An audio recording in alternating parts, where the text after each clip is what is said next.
Hello everyone, कैसे हैं आप सब।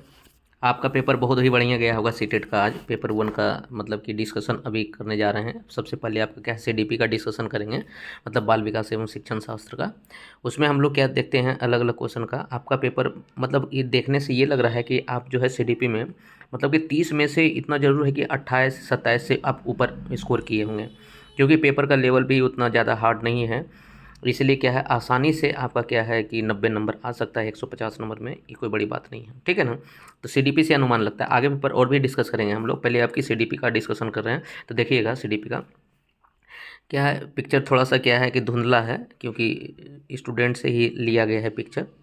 इसमें सबसे पहला क्या है, क्या डिस्ग्राफिया। डिस्ग्राफिया क्या है, तो डिस्ग्राफिया के बारे में बोला गया है क्या, सबसे पहले एक भाषा विकार है। तो भाषा विकार तो है ये नहीं है, ये लिखने के संबंधित विकार है।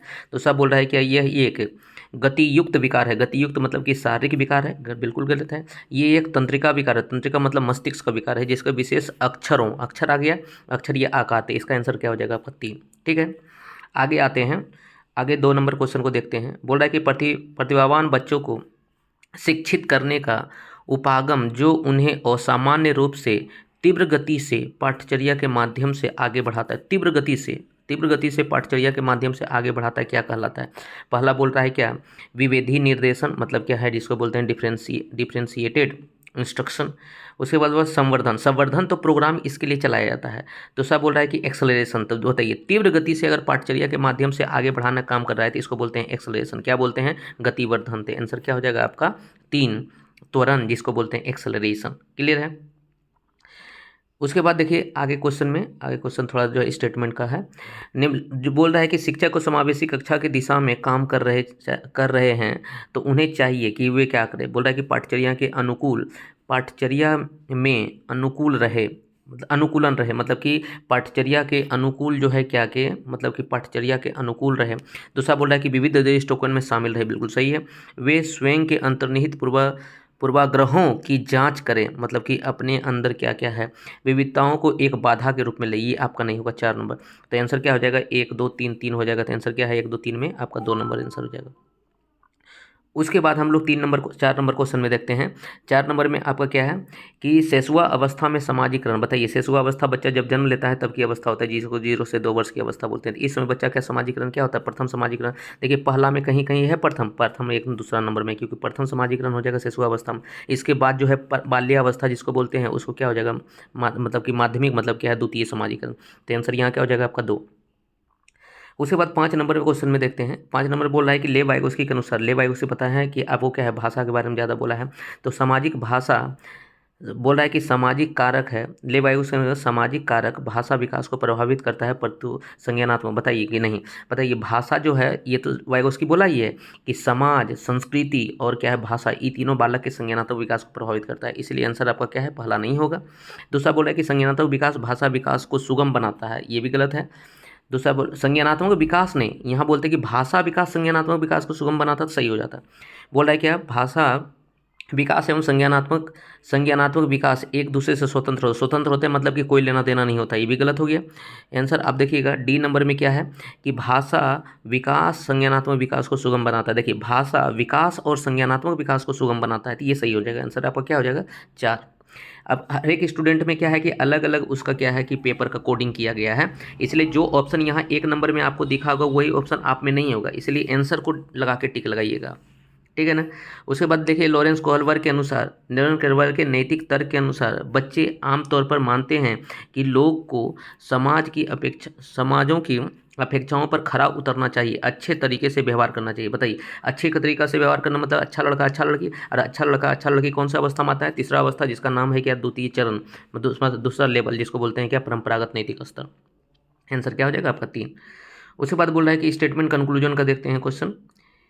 जिसको दिक्कत हो रहा है वो इंग्लिश में भी देख सकते हैं, ठीक है। स्टेटमेंट कंक्लूजन का बोल रहा है क्या, शिक्षक को, पहले स्टेटमेंट पढ़ रहे हैं हम लोग, शिक्षक और साथियों जैसे अधिक जानकार अन्य लोगों के साथ बातचीत विद्यार्थियों की उनकी समझ और कौशल को विकसित करने में मदद करती है, इसकी आवश्यकता। तो बताइए, ये तो वाइगोस्की के अनुसार सही हो गया।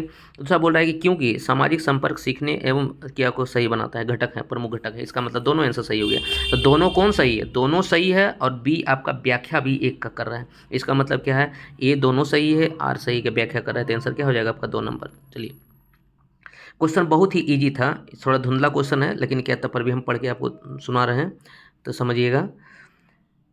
बोल रहा है क्या, अधिगम के आकलन, अधिगम के लिए आकलन, असेसमेंट फॉर लर्निंग, अधिगम के लिए आकलन का मुख्य लक्ष्य क्या है? बोल रहा है कि उन विद्यार्थियों की पहचान करना जिन्हें धीमी सीखने के रूप में वर्गीकृत करना, गलत बात है।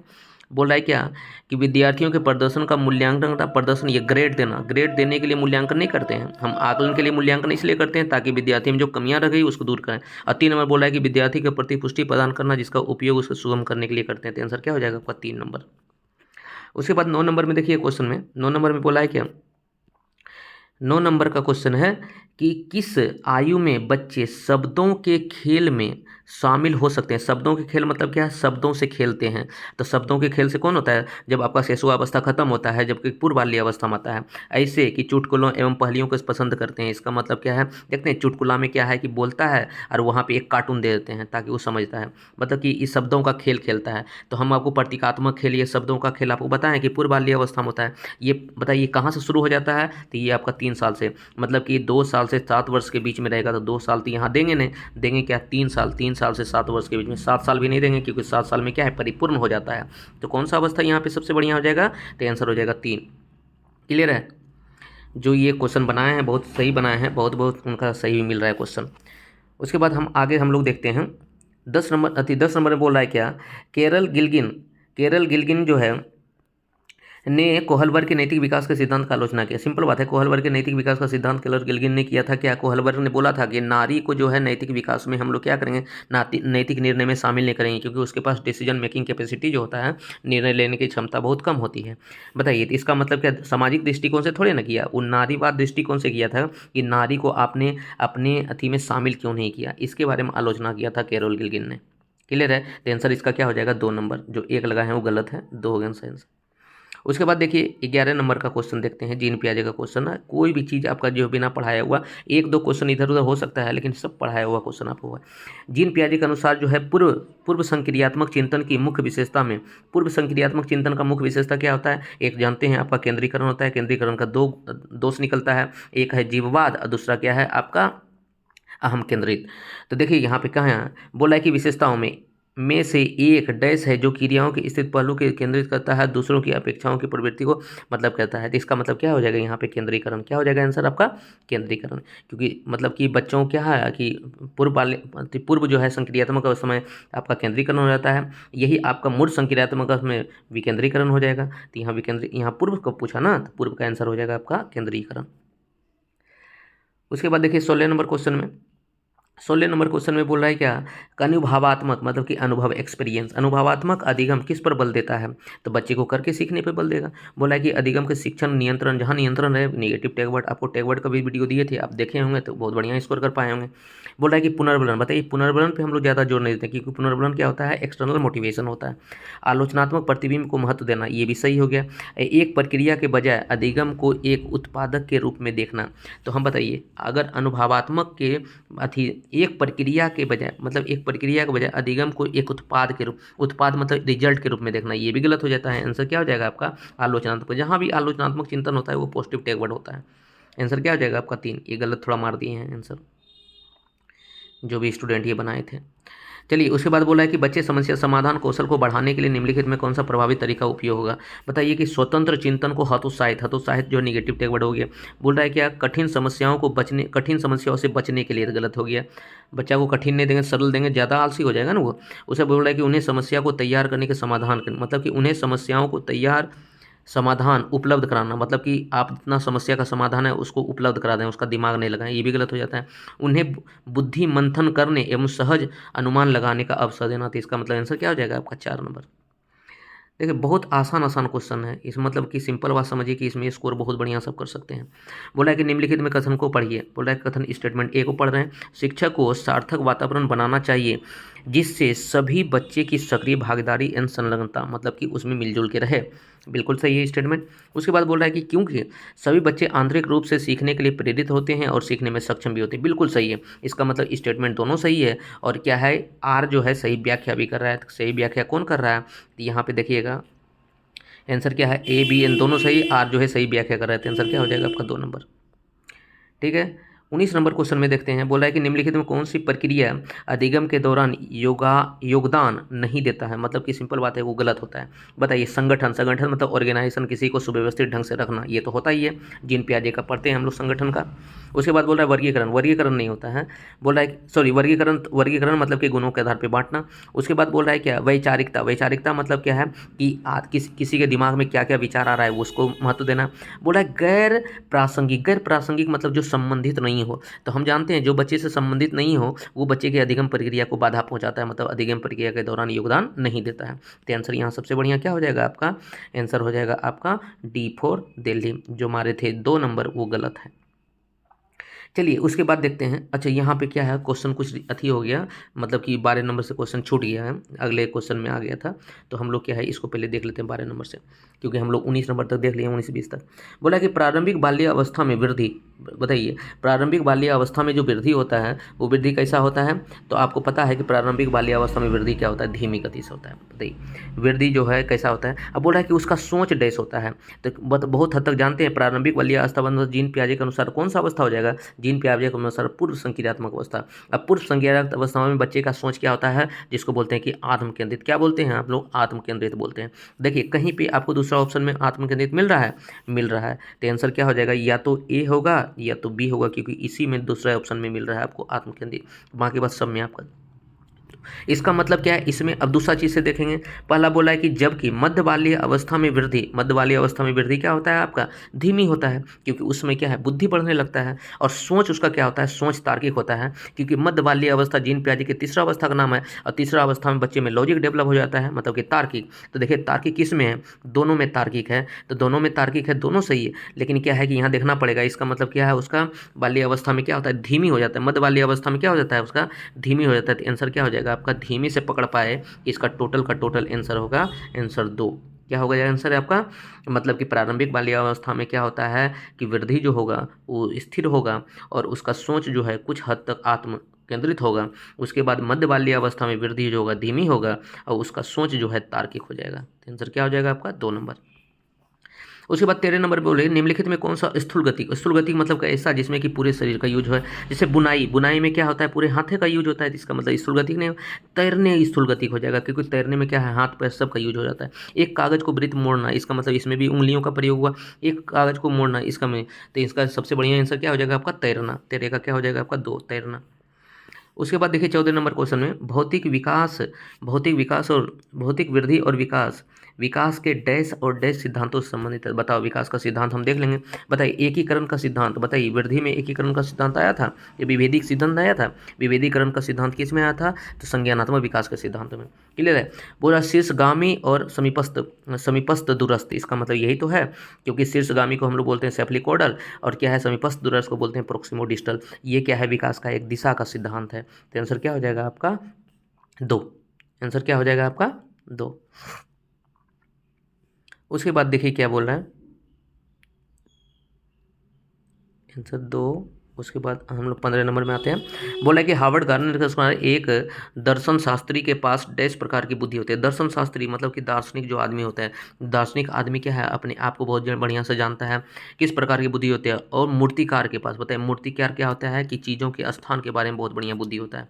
बताइए दार्शनिक के पास कैसा बुद्धि होगा, तो अथी दार्शनिक के पास क्या है कि अंतर तो नहीं होगा, दूसरे के व्यक्ति के बारे में नहीं जानता है। दार्शनिक के पास क्या होता है, भाषाई बुद्धि, ये और इसके पास दिक स्थान की बुद्धि। तो दिक स्थान मूर्तिकार में कहाँ है, मूर्तिकार में क्या है, बहुत बढ़िया से आंसर आपका क्या हो जाएगा, अंतर्वैयक्तिक बुद्धि, और क्या है दिक स्थान की बुद्धि। अंतर्वैयक्तिक मतलब क्या होता है, जो व्यक्ति अपने आप को बढ़िया तरीका से जानता है, तो दार्शनिक अपने आप को बढ़िया तरीका से जानता है, इसलिए क्या है दर्शन शास्त्र लिखता है। और मूर्तिकार क्या होता है कि स्थानों के बारे में लगता है, जैसे मूर्ति बनाता है तो मूर्ति में कहाँ नाक होना चाहिए, कहाँ मुंडी होना चाहिए, कहाँ आँख होना चाहिए, इसके स्थानों के बारे में उसको पता है, तभी मूर्ति बना पाता है। इसका मतलब स्थानिक बुद्धि। तो आंसर क्या हो जाएगा आपका 3 नंबर। उसके बाद देखिए 20 नंबर, क्योंकि 19 नंबर का पहले हम लोग डिस्कशन कर दिए थे, है ना। अब बोला है कि निम्नलिखित में कौन ऐसे प्रश्न का उदाहरण है जिससे विद्यार्थियों के सोच व विचार में आवश्यकता होती है, मतलब कि सोचने पर विचार करने के लिए आवश्यकता होती है। तो हम बोल रहे हैं कि वाक्य में संज्ञा, मतलब कि विचार करने की आवश्यकता होती है, मतलब कि बच्चे में डीप थिंकिंग का हम रिसर्च करवा रहे हैं। बोला है कि वाक्य में संज्ञान और विचार के अंतर बताना, अंतर बताना इसका मतलब रटंत विद्या हो गया, परिभाषा बताना इसका मतलब ये रटंत विद्या हो गया। आप क्रिया का आप बोल रहा है कि आप क्रिया को वर्तमान काल में कैसे बदल सकते हैं। और आंसर 4 नंबर बोला कि कक्षा की शुरुआत से क्रियाओं के उपयोग के बारे में आपकी समझ कैसे विकसित। इसका मतलब 3 नंबर से ज़्यादा सही है आपका 4 नंबर हो गया। आंसर क्या हो जाएगा आपका 4 हो जाएगा, क्योंकि बोल रहा है कि ऐसे मतलब कि जो आपको सोचने के लिए मजबूर कर दे वो क्या हो जाएगा आपका 4 नंबर, मतलब ओपन एंडेड क्वेश्चन टाइप से हो। उसके बाद 21 नंबर क्वेश्चन में बोल रहा है क्या, निम्नलिखित में कौन सा विफलता के लिए आंतरिक, आंतरिक मतलब कि हम अपने आप को दोषी देंगे। आंतरिक आरोपण, आरोपण मतलब क्या है उसका रिजल्ट, आरोपण का एक उदाहरण है आंतरिक आरोपण का। बोल रहा है कि मुझे ग्रेड प्राप्त नहीं हुआ क्योंकि शिक्षक, बताइए यहाँ शिक्षक हो गया बाहर मेरे लिए, इसलिए आंतरिक नहीं हुआ। बोला कि मैं परीक्षा में फेल हो गई क्योंकि मैंने पर्याप्त नहीं पढ़ाई की थी, मतलब अपने आप को दोषी दे रहा है। आंसर क्या हो जाएगा आपका 2 नंबर, बाकी बस सब गलत हो जाएगा। उसके बाद देखिए 22 नंबर क्वेश्चन में देखते हैं। 22 नंबर क्वेश्चन को बोल रहा है क्या, बहुत कम उम्र में दुनिया भर में अधिकांश संस्कृति में लड़कियां गुड़िया से खेलने के रूप में चुनने लगती है और लड़के कारों के साथ खेलना पसंद करने लगते हैं। बिल्कुल सही है। क्यों, कारण बता रहा है क्योंकि बच्चे विशेष संस्कृति की मतलब कि अपेक्षाओं के आधार पर एक लड़की एवं लड़कियों के उपयुक्त माना जाता है, इसके बारे में जानकारी व्यवस्थित करते हैं, उसके अनुसार व्यवहार करते हैं। सही बात है, मतलब कि संस्कृति में ही बताता है, जैसे अलग अलग संस्कृति में बताते हैं कि लड़की लोग क्या है फुटबॉल खेलेगी और लड़का लोग अथी क्या है कि वो घर का खाना बनाएगा, तो इस लड़का भी चुनना शुरू कर देगा क्योंकि अपने बाप माँ को यही देखता है करते हुए, इसलिए लड़के भी अपने मन में बना लेता है कि हम वो लड़का हैं तो हमको यही करना चाहिए। इसका मतलब क्या है, दोनों स्टेटमेंट सही है और स्टेटमेंट क्या कर रहा है, व्याख्या भी सही कर रहा है, तो इसका आंसर क्या हो जाएगा आपका 2 नंबर। उसके बाद देखिए 23 नंबर क्वेश्चन में, 23 नंबर क्वेश्चन में तो कुछ जान है नहीं। लेव वाइगोस्की के अनुसार डैश बच्चे के संज्ञानात्मक संकल्पनाओं योग्यताओं के विकास के लिए महत्वपूर्ण है। बताइए लेव वाइगोस्की ने क्या बोला है, मूर्त पुरस्कार के बारे में बात नहीं किया है। क्या है, सहयोगी सहकर्मी उपयोग, सहकर्मी सहयोग जिसको बोलते हैं पीयर कोलेबरेशन या पीयर सपोर्ट भी इसको बोलते हैं। तो आंसर क्या हो जाएगा आपका 2 नंबर हो जाएगा। देखिए ये 3 नंबर भी होता है लेकिन अलगाव नहीं रहता तो हो जाता, क्लियर है, मानकीकृत तो होगा ही नहीं। आंसर क्या हो जाएगा सबसे बढ़िया आपका 2। उसके बाद 24 नंबर क्वेश्चन में बोल रहा है क्या, ले वाइगोस्की के सिद्धांत के अनुसार आंतरिक वाक, मतलब कि आंतरिक मतलब जिसको बोलते हैं प्राइवेट स्पीच, मतलब क्या है निज संभाषण।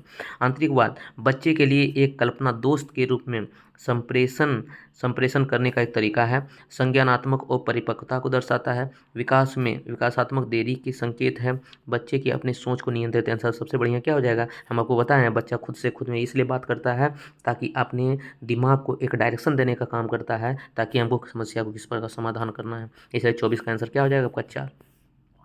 अब देखिए कि 25 नंबर आंसर में आते हैं। बोला कि 4 वर्ष की अपर्णा कहती है, 4 वर्ष का याद रखिए, 4 वर्ष की अपर्णा कहती है कि एक बटन जिंदा है, मतलब कि जिंदा है मतलब जीवित है, क्योंकि वो हमारे शर्ट को एक साथ बांधे रखने में मदद करती है। जीन पियाजे के अनुसार उसकी सोच जो है कि बताइए इसका मतलब नहीं अपर्णा हो गया जीववाद, जीववाद मतलब कि बटन को एक जीवित समझ रही है। तो जीववाद चिंतन में तो यही बताता है कि हर एक निर्जीव को सभी सजीव समझने लगता है बच्चा। तो आंसर क्या हो जाएगा आपका 2 नंबर।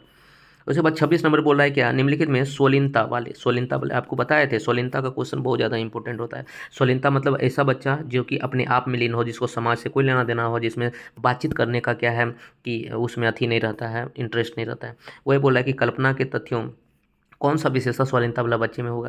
बोला कल्पना को तथ्यों से अलग करने की चेष्टा होती है, गलत है। ये जो है प्रतिभाशाली बच्चा में होता है। उन्नत सामाजिक भावनाओं का परस्पर होता है, तो हम बताएं कि सामाजिक भावना तो इसमें होता ही नहीं है।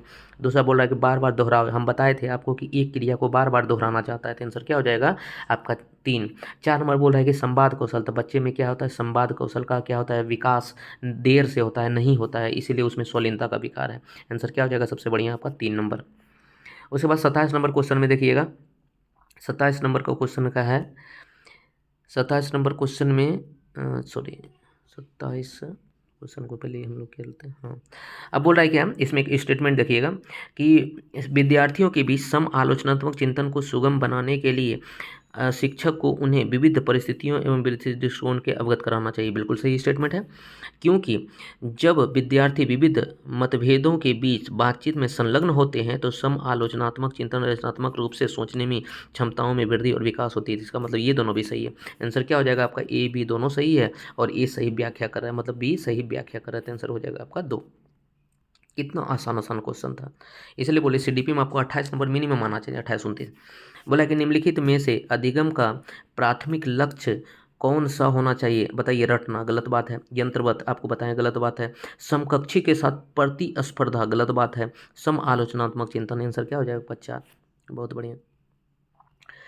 उसके बाद देखिए सब बोला है कि बच्चे सबसे प्रभावी ढंग से क्या है तब सीखते हैं जब कोई अवधारणा, अवधारणा मतलब अंडरस्टैंडिंग, समझ, जो बोल रहा है कि सामान्य से विशिष्ट की ओर बढ़ती है, बिल्कुल सही है।